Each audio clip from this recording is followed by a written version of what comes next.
Well, let's go ahead and get started. Welcome to everyone joining us today. Good morning, good afternoon, wherever you are. I am Jessica Farringer, the director of the Data for Impact project. And we at Data for Impact are very pleased to have you join us on this International Women's Day. Today, you will be hearing about Data for Impact's validation of the Reproductive Empowerment Scale. Presenters will discuss the scale's validation process, results, and implications of the findings. French translation is available in this webinar. You can choose on the bottom of your screen under the interpretation, it looks like a globe symbol. You can choose which language you would like to hear, either English or French. In case you are unfamiliar with Data for Impact or D4I, D4I strengthens capacity to generate and use new high-quality health and related development sector data, use routine and other existing data, investigate program effectiveness, support adaptive management, and learn from evidence.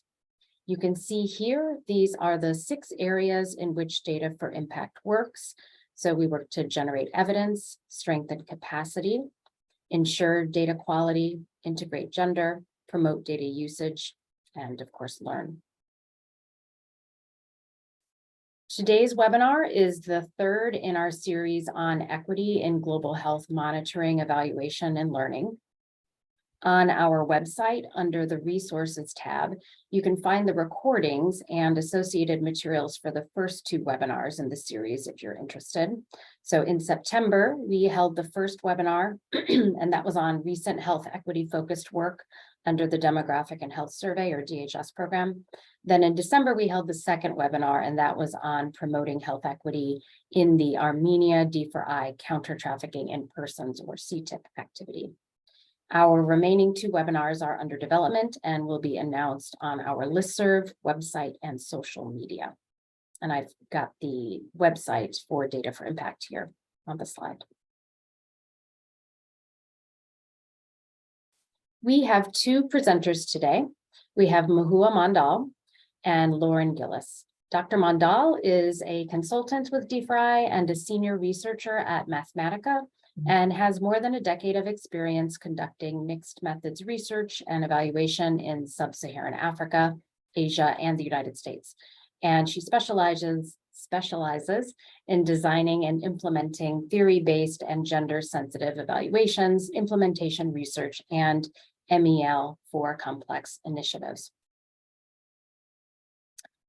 Lauren Gillis is an MEL officer with D4I and JSI.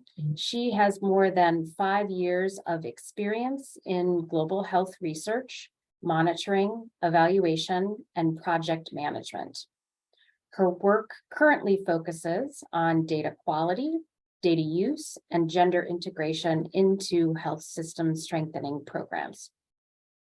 Lauren and Mahua will save time at the end of their presentation for questions.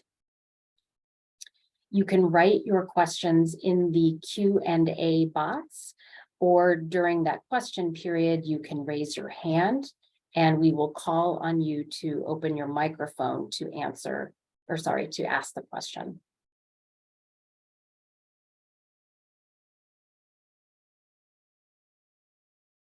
We will be sharing the slides in both French and English. If you would like to view the French language slides, you will need to select to view my screen under Jessica Farringer. If you would like to view the English language slides, then you will need to choose Lauren Gillis's screen. At this time, I invite Lauren to share the slides in English as well, and then you can make that selection as to which language slides you would like to see. And I will pass the presentation to Lauren and Mahua. And I should have noted that we are going to be moderating our speech and taking some pauses so that it allows time for the French translators to do the translation. Thanks, Jessica. Okay, next slide.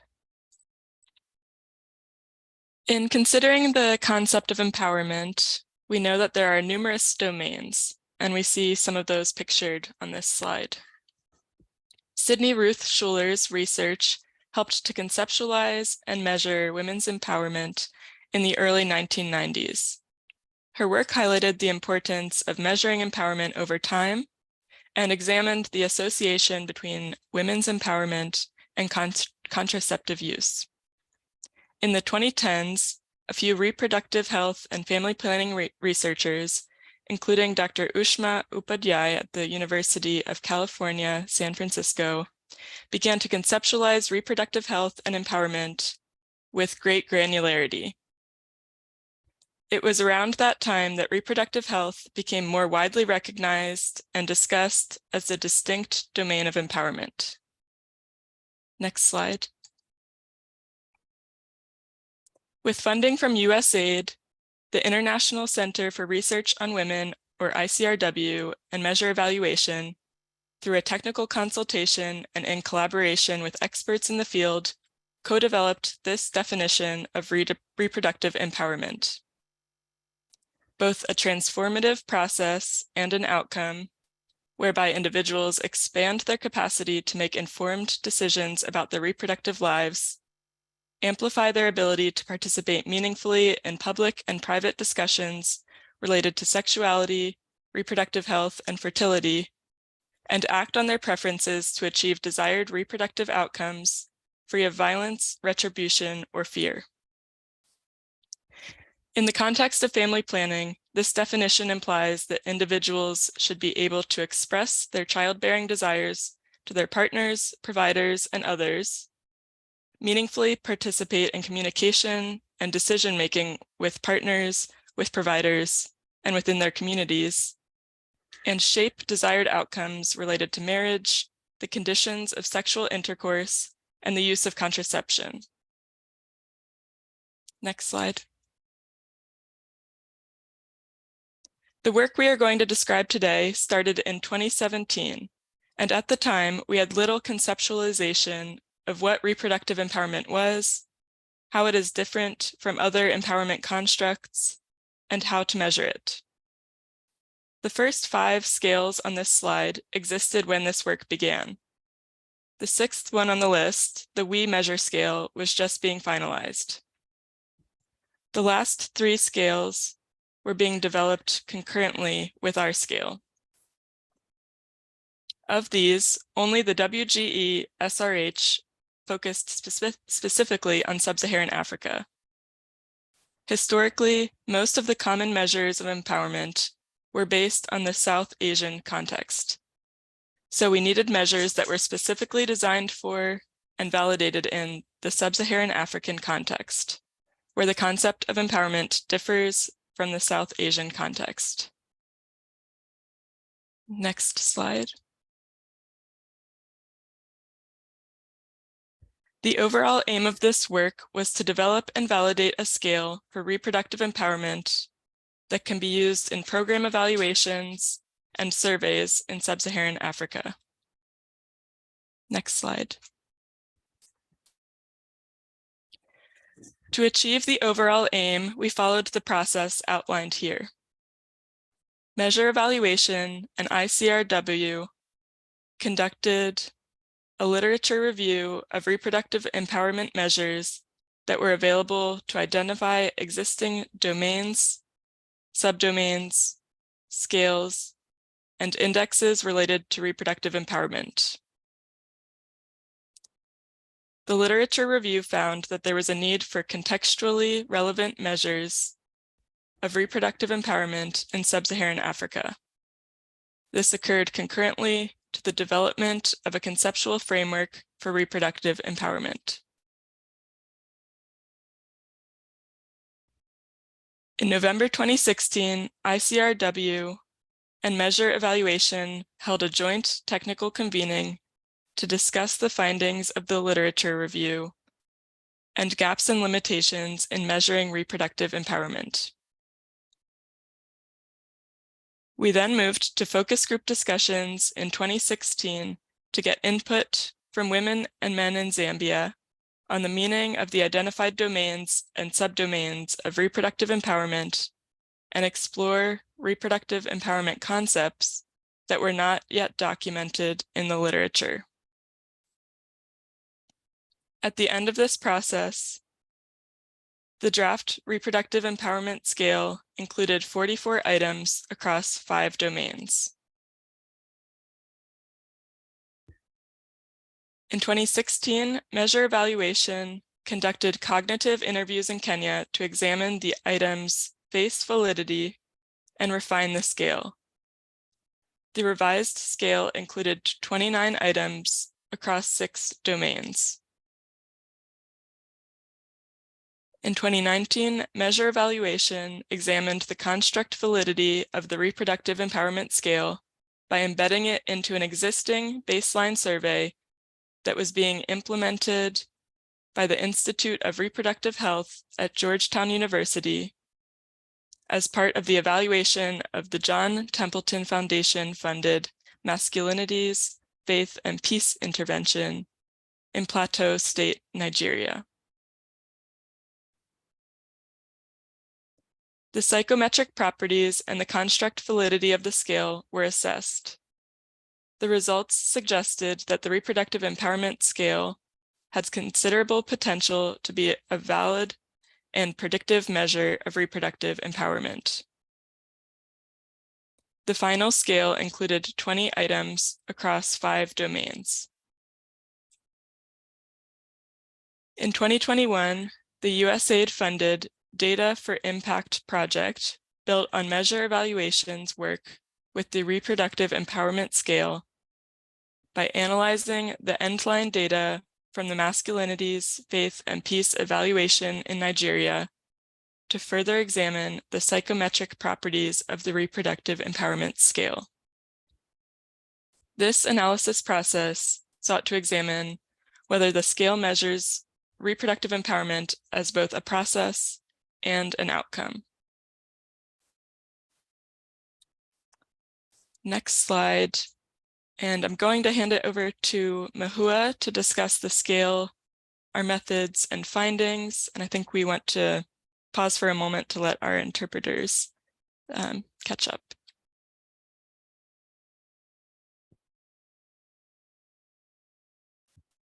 Great, thank you, Lauren. I am getting over a cold, so apologies if I need to mute for a minute during the presentation. So when we embedded the scale into the survey, we had theorized that there were 5 domains or buckets of reproductive empowerment. And you can see those 5 on the slide here. This was based on the prior work that Lauren just reviewed. And response options for most of the questions ranged from strongly disagree, which was coded as 1 or the lowest coding, to strongly agree, which was coded as 4. This indicated that a higher score was more empowering. Next slide.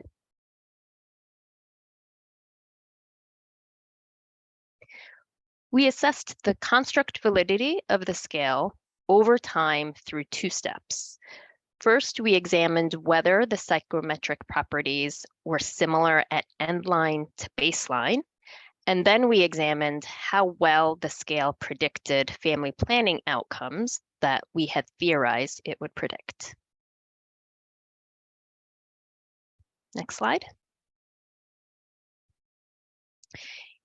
In collaboration with Dr. Brian Shaw at Georgetown University, we embedded the prototypical reproductive empowerment scale into an evaluation he was leading that Lauren had mentioned.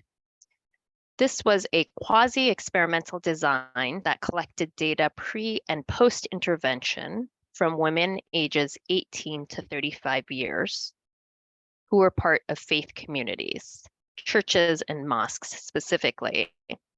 And there were 2 study groups.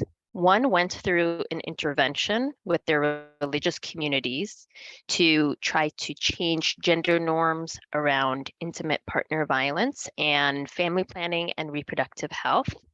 And the other group was in the comparison group they did not go through the intervention. Baseline data was collected in May through June of 2019, and endline data was collected from November 2020 to February 2021. So I'll quickly note that for the purposes of validating our scale, we actually did not look at the two groups separately. Brian has other papers that share the results of his evaluation of the intervention and whether that intervention improved gender and family planning outcomes. Next slide.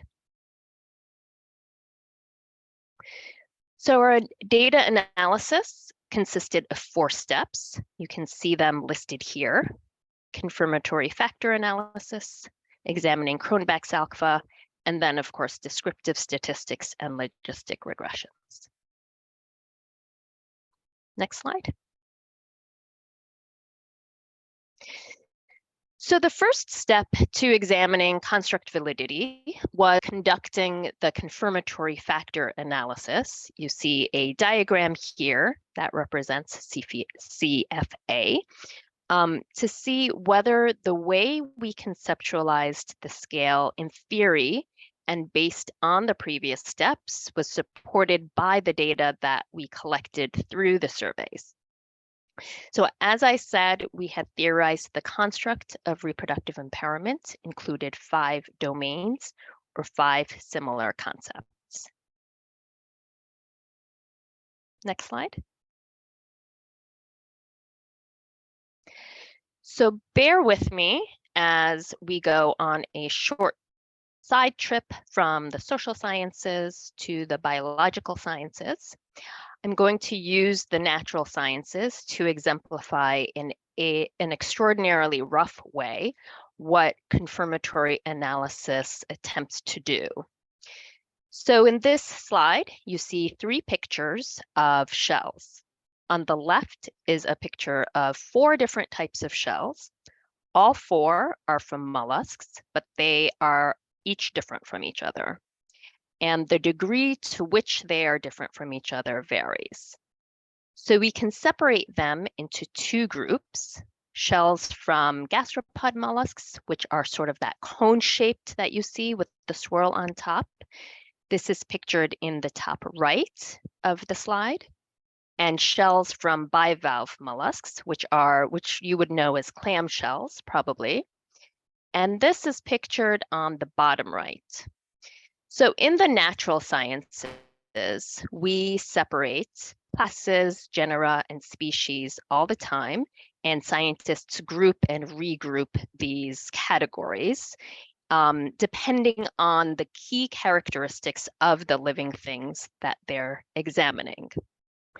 Similarly, in the social sciences, we use participants' responses to interviews or survey questions to separate latent constructs or nebulous concepts into groups of categories.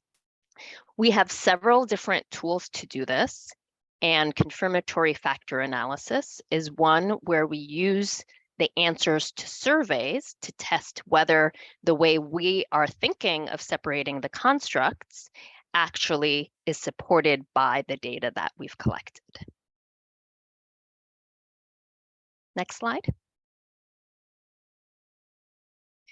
So when we ran the CFA using the endline data, the data continued to support the 5-factor model we had theorized.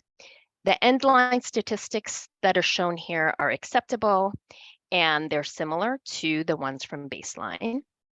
I've listed the recommended cutoffs for different statistics, and we won't go through these in detail. But a quick note that the use of statistical tests in CFA and in all social sciences, it's just a guide, and figuring out the structure of a latent construct needs to theoretically make sense as well. Next slide. Cronbach's alpha measures how well the survey items or survey questions cluster or how well they hang together. So are the questions measuring the same types of things or the same type of things? Cronbach's alpha range from 0 to 1, and the higher the statistics, the more closely the questions cluster together. There are no hard and fast rules about what you would ideally want your Cronbach's alpha to be, but in general, experts say that 0.7 is an acceptable level or the rule of thumb. So the Cronbach's alpha for the full model was 0.87. It ranged from 0.53 for the decision-making subscale to 0.95 for the healthcare provider subscale. These alphas are almost the same as the ones measured at baseline. The Cronbach's alpha for decision-making remained low, and we'll come back to some possible explanations for this later in the presentation. Next slide. We then wanted to know how well the scale predicted outcomes related to family planning. So we looked at whether changes in women's level of empowerment over time was associated with family planning, behaviors, and intentions. We looked at 3 outcomes: women currently doing something to prevent pregnancy. This was among those who were not pregnant and did not want a child. Women currently using a modern method of family planning, also among those who were not pregnant and did not want a child or another child. And finally, women who reported being likely to use a modern method in the future. And this was among women who were not using a modern method at the time of the survey. Next slide.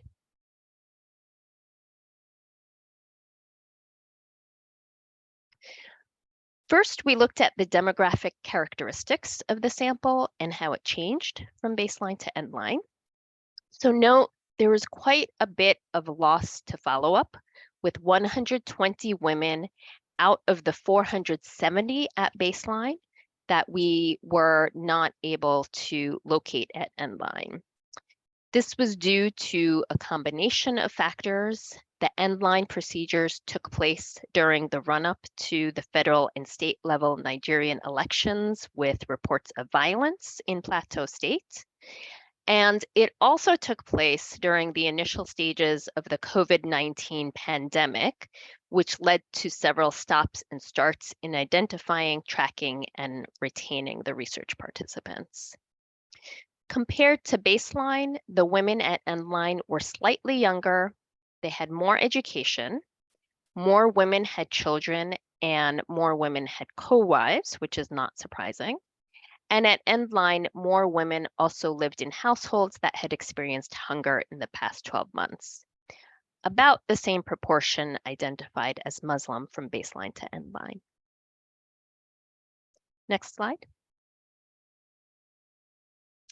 We calculated the reproductive empowerment score, which I had said could theoretically range from 1 to 4, with 1 being not empowered at all and 4 being very empowered.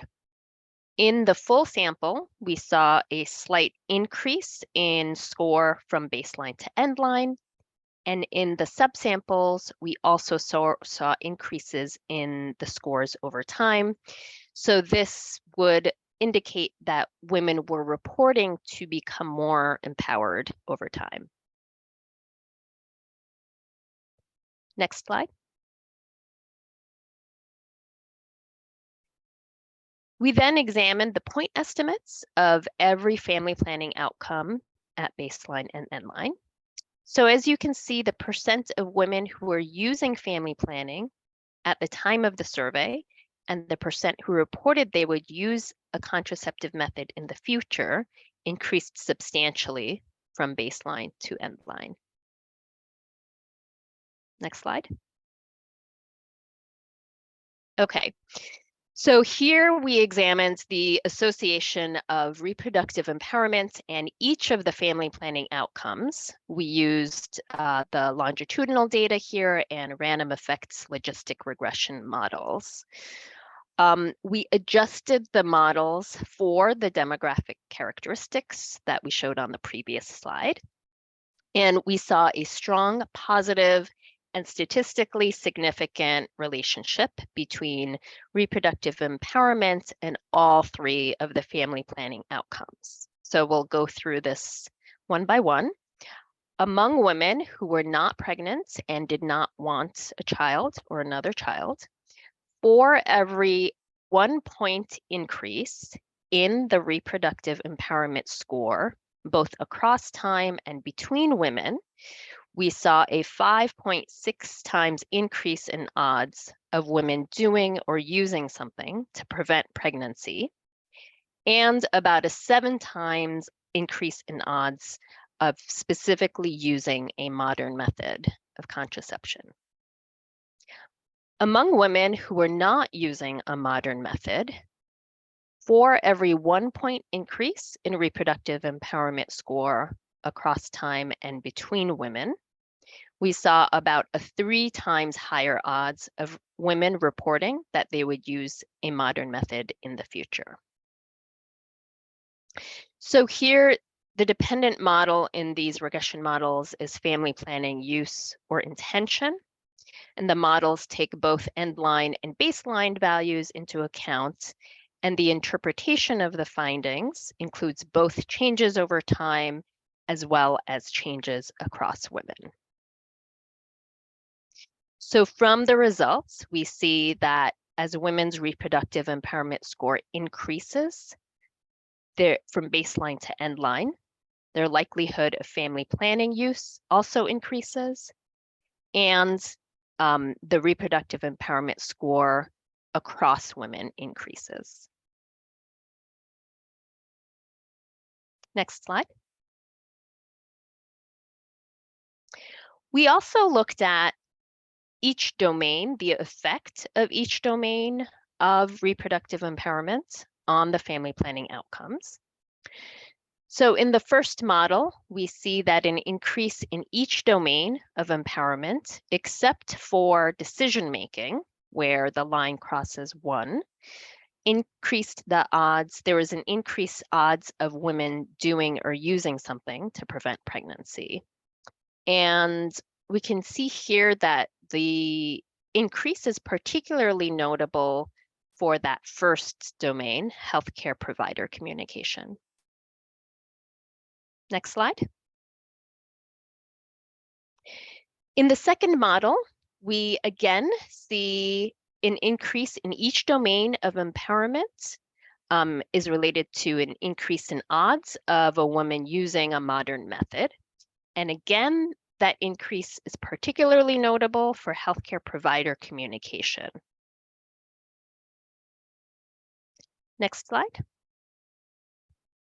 And in the final model, we see somewhat similar results, that an increase in each domain of empowerment is associated with an increase in the woman reporting that she would likely use a modern method in the future. The exception for this model is social support. So for social support, we do not see that association. And we also see that the healthcare communication domain does not have the same size of effect on the outcome as it did for the previous 2 outcomes. Next slide. So what do all of the results mean? The CFA demonstrated that the 5-factor model, or the 5 domains, and the way we conceptualized those domains fit the data well, and it retained its validity at endline as a scale.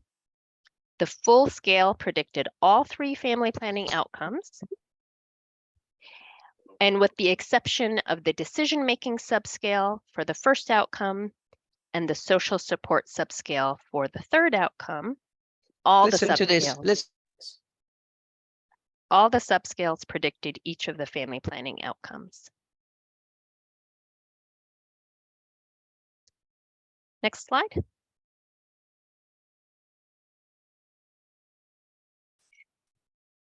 So I'll take a few minutes to go over the limitations of the study and some considerations. So first, the sample that we examined are members of religious congregations. So results from the predictive validity, it may not be generalizable to the broader population or non-religious populations, particularly because religiosity is often related to perspectives on health and social topics. We saw there was a large loss to follow-up in the actual data collection at endline, and that may have impacted the results if the women who were lost were not lost at random, and that those who were lost, that there was some characteristics that were associated with family planning outcomes and with level of empowerment. We had seen that at endline, the sample was younger, they had more education, more women had children, and more women had co-wives. So all of these factors could conceivably be related to family planning outcomes and to the level of empowerment, but exactly what the relationship would be, we of course cannot say for sure. Younger women may be less empowered, there is evidence of that, and less likely to use family planning. On the other hand, more educated women are often, there's evidence that they are more empowered and more likely to use family planning.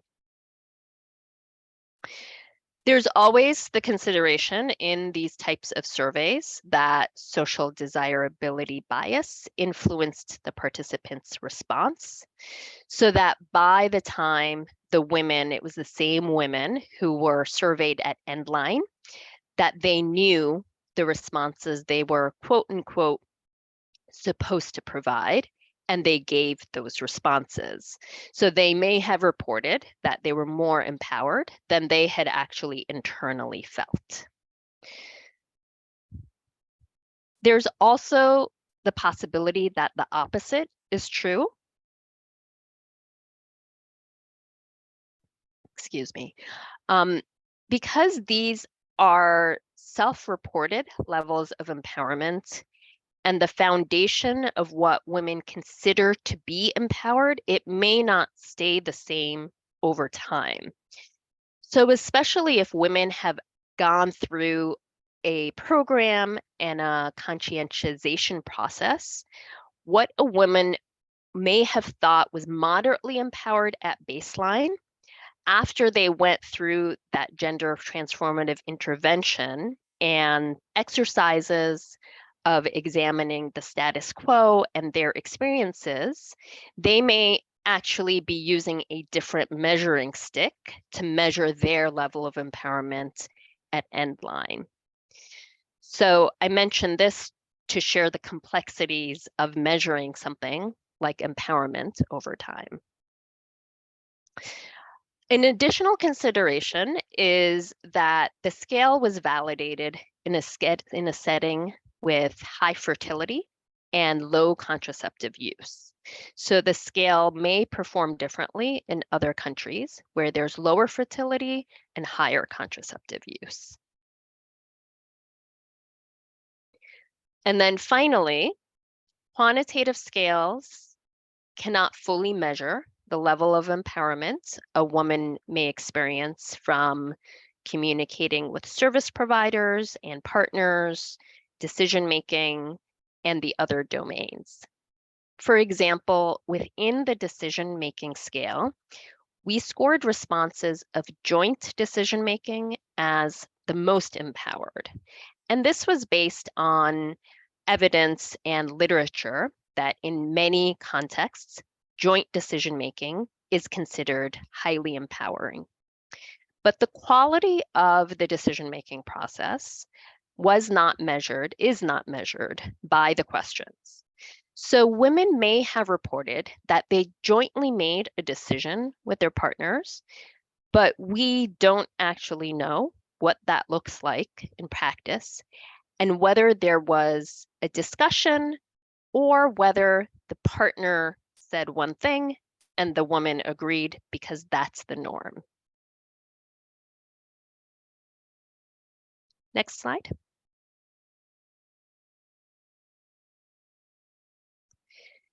So I'll go over just a few ways that the Reproductive Empowerment Scale has been used.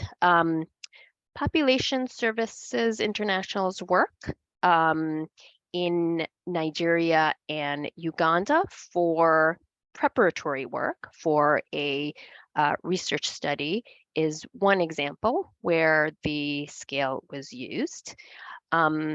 This was presented at ICFP, actually only the Nigeria one was presented at ICFP, where they had IRB approval.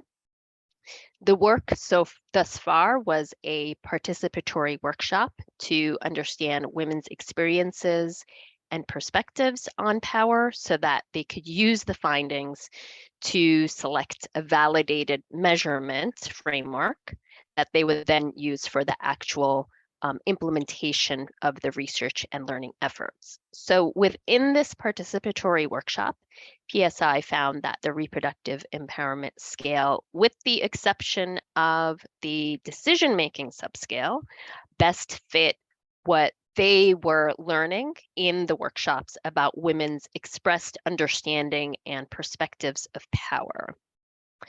So coming back to this decision-making subscale, which I talked a little bit about in the previous slide, one of the questions in the decision-making subscale is you can use contraception even if your partner does not want you to. And women who agree with this statement are scored in our study, validation study, they're scored as having higher empowerment than women who disagree with this statement. Within the workshops, though, some women shared that they did not consider themselves to be more empowered if they used contraception, even if their husbands did not want them to. So in that context, their perceptions of being empowered were tightly linked to the enabling environment and having people and communities around them support their decisions.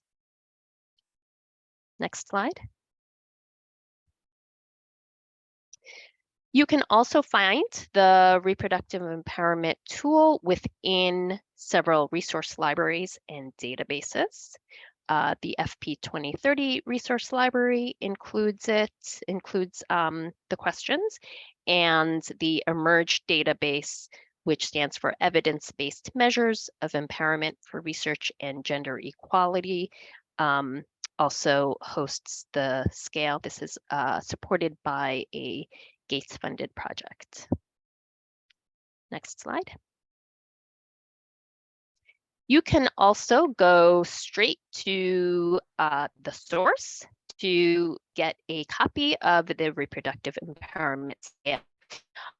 If you go on the Data for Impact website, you will see the latest brief that includes a summary of the validation process. It's actually a summary of the full development and validation process.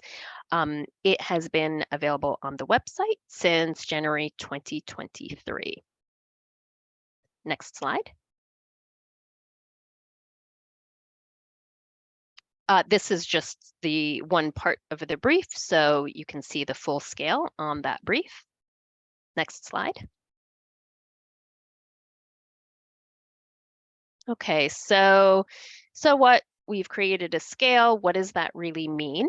The ability to measure changes over time in reproductive empowerment in a sample of women, as well as the ability to measure changes in their family planning outcomes, is something that is, we think, a little different from the development and validation of many scales, because this has allowed us to examine whether the scale validly measures empowerment as an outcome, so one point in time, and also whether it measures empowerment as that transformational process that is part of the definition that ICRW and D4I had developed several years ago.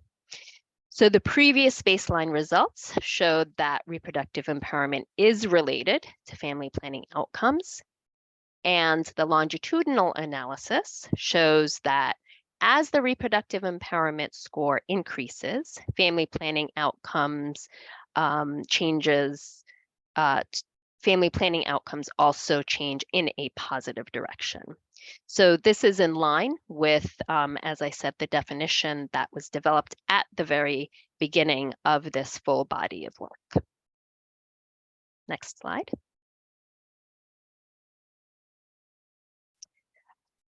So I want to make sure that we acknowledge the many people and institutes and bodies that were involved with this work. First, I'd like to make sure to thank Dr. Brian Shaw at the Institute for Reproductive Health at Georgetown University. You heard that Dr. Brian Shaw was actually lead of the evaluation and the baseline and endline surveys, for which we collaborated on to be able to piggyback our reproductive empowerment scale onto his surveys. So without that collaboration, we would have not been able to share the results with you today. Carolina Mejia and other former colleagues at Measure Evaluation and Data for Impact. Carolina actually started this work when she was with Measure Evaluation, and I was on the team with her. Diana Santillan, Jeffrey Edmeades, and other former and current colleagues at ICRW.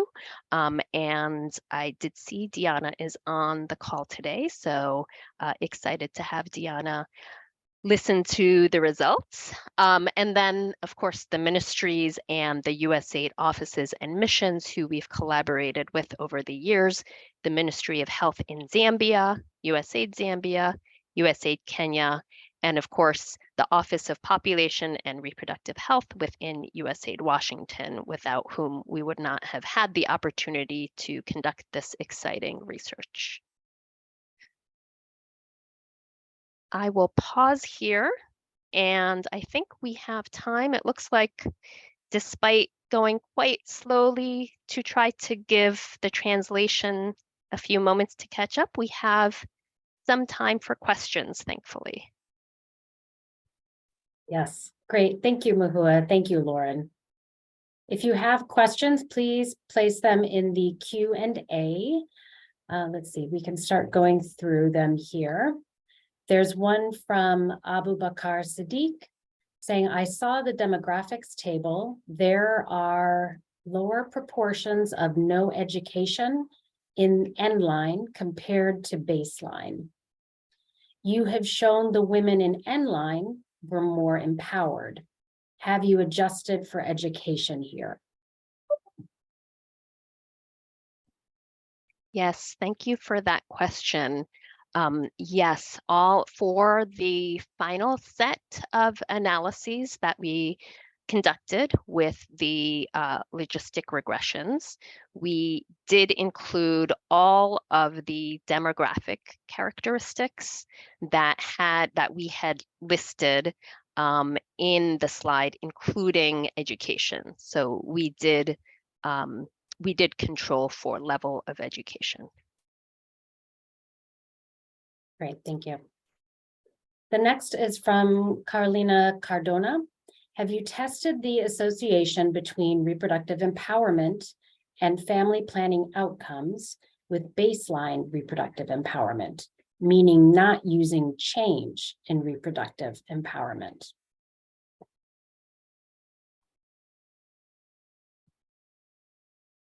So we did, we had previously conducted, and now if I'm reading or listening to that question correctly, our first set of analyses, which we did not share over this webinar, we did look at just one point in time at baseline, the association between the reproductive empowerment scores and family planning outcomes.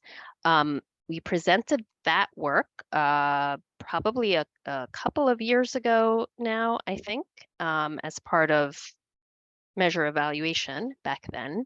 And there were associations, I believe, for all of the, certainly for all of the family planning outcomes and the main scale. There were similarly that decision-making subscale. We did see, I think, some initially unexpected results for that decision-making subscale. Thank you. I'll go over to live questions. I see Richard Penn that you have your hand up. Would you like to open your microphone and ask your question live?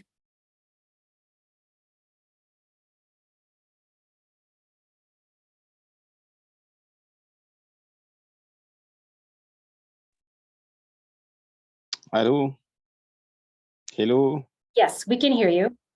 Yes. Good morning. Good afternoon. Good evening to everyone.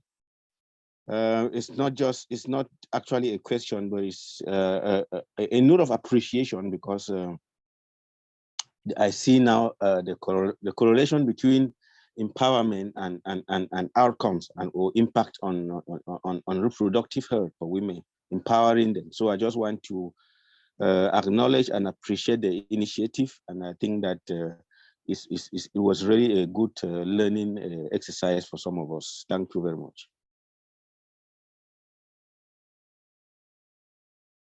Thank you, Richard. Okay. Next question comes from My Doe. Thank you for the great work and presentation. Sorry if I missed it, but did you examine changes in family planning behaviors or intentions between baseline and end line as outcomes for your analyses? Thank you. Yes, so that was the main analyses that we did, and so I apologize if I kind of glossed over that a bit, but the main analyses that I showed with the model 1, 2, 3, and then going through each of those graphs, the main family planning outcomes were we adjusted for the fact that we're looking at changes over time. So we didn't necessarily calculate separately the changes over time, but we used logistic regression with random effects to integrate the fact that we're using both baseline and end line data. Thank you, Mahua. We have another question from Masibu Koto. Beautiful presentation. What might be the reason for this huge dropout in women between the baseline and the end line? Thank you, Masibo. I'll note that I personally, and that data for impact was not actually involved with the main evaluation and the data collection, but my collaborator, Dr. Brian Shaw, he had explained that when the field teams, the data collection teams, were going into the field to collect data, it was close to right before, I believe, elections, national elections. There was some reports of violence in Plateau State. So there was some waiting to collect the data and pulling some of the data collectors out. And also, unfortunately, it coincided with the beginning of the COVID-19 pandemic. So at that point, there was a lot of just disruption in data collection, and for the safety of the data collectors, my guess is that the data collectors did not necessarily spend as much time as they would have in the field because of health and safety precautions. Thank you. Another question comes from Deborah Citron.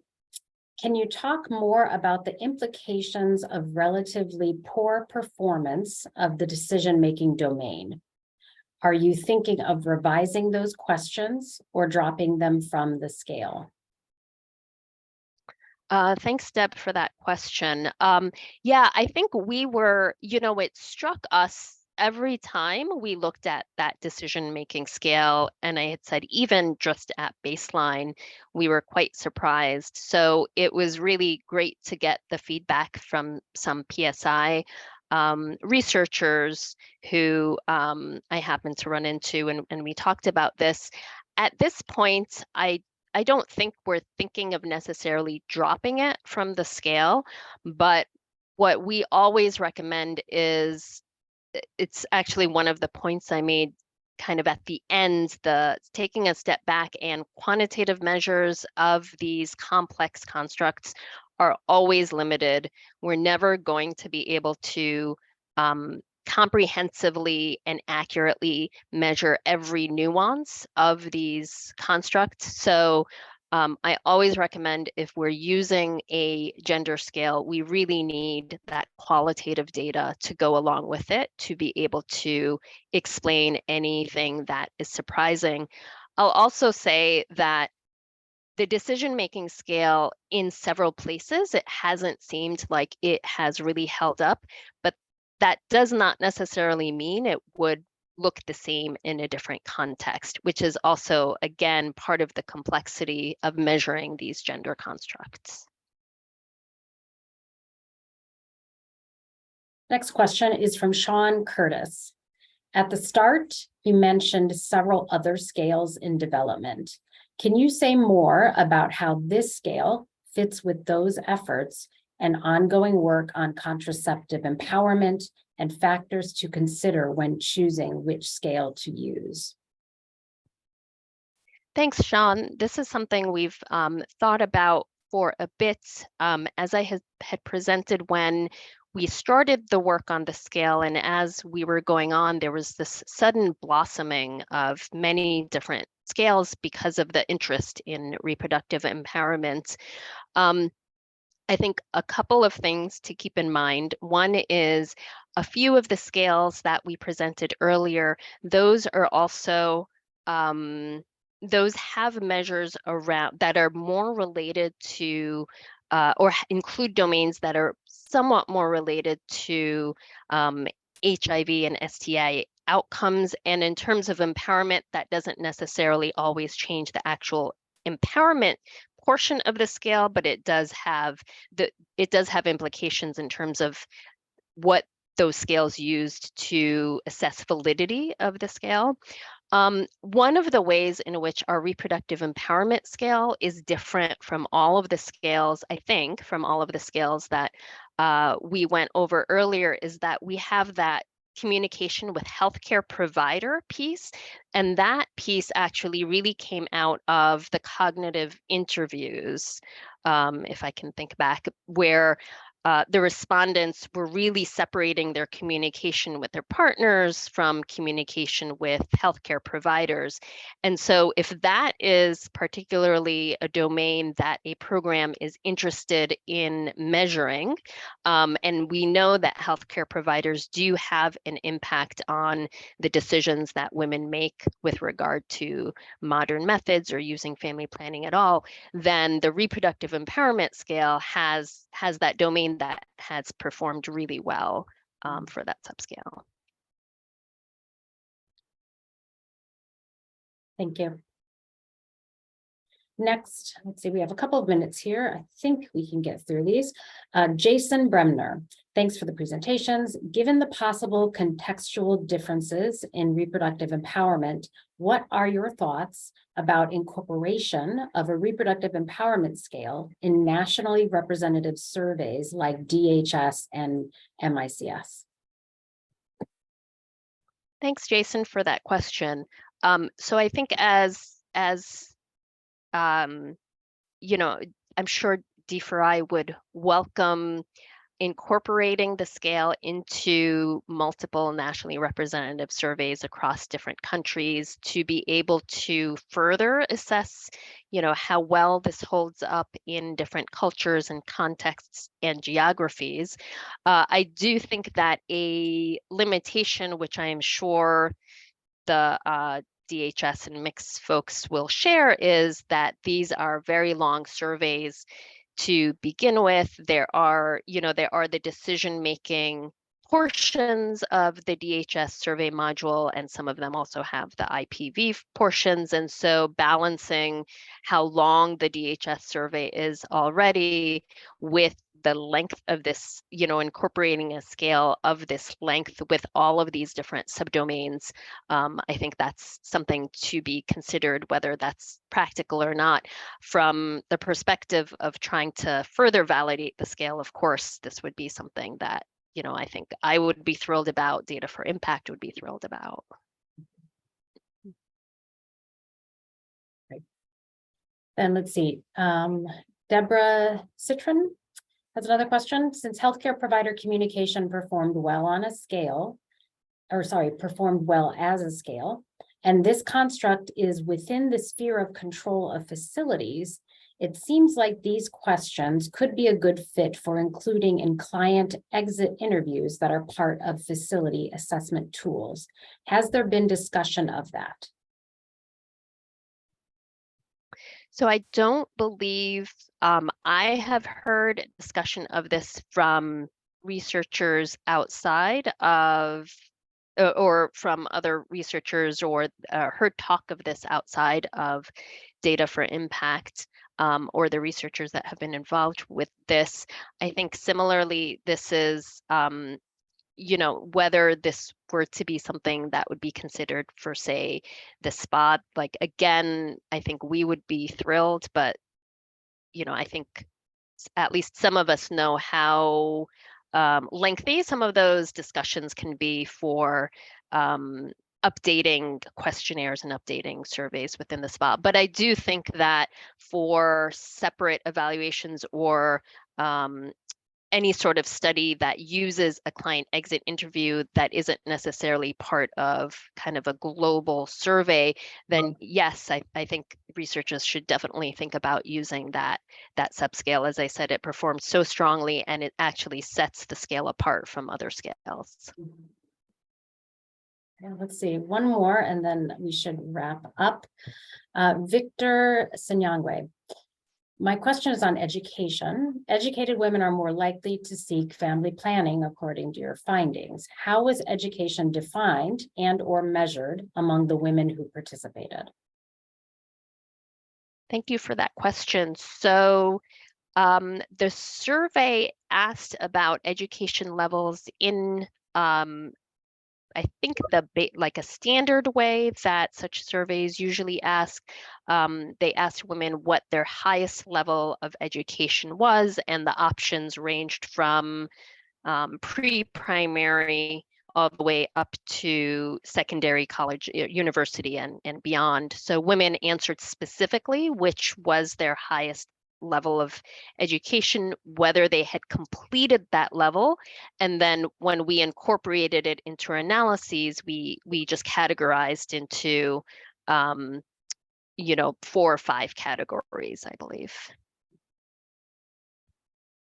Great. Well, thank you, everybody.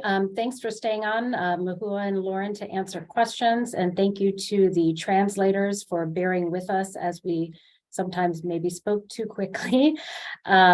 We appreciate everyone joining today.